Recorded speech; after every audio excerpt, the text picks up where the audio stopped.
Takaw disgrasya dahil halos tumagilid na ang isang poste ng kuryente sa Cabanatuan. Idinulog yan sa inyong Kapuso Action Man.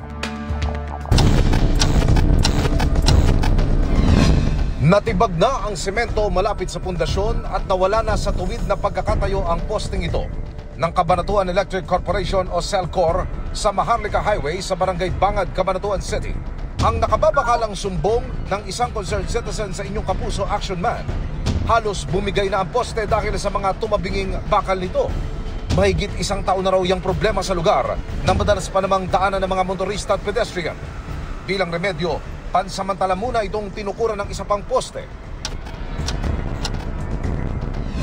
Dumulog ang inyong Kapuso Action Man sa Cabanatuan Electric Corporation. Ayon sa CELCOR, nasira ang poste dahil sa isang vehicular accident. Naapektuhan daw ng mainit na panahon nitong Abril at Mayo ang pagtatakda ng schedule para mapalitan ng poste.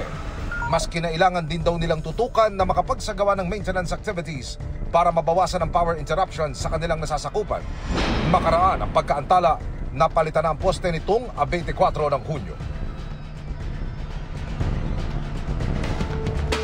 Mission accomplished tayo mga kapuso. Para sa inyong mga sumbong, pwedeng mag-message sa Kapuso Action Man Facebook page o magtungo sa GMA Action Center sa GMA Network Drive, Corner Samar Avenue, Diliman, Quezon City.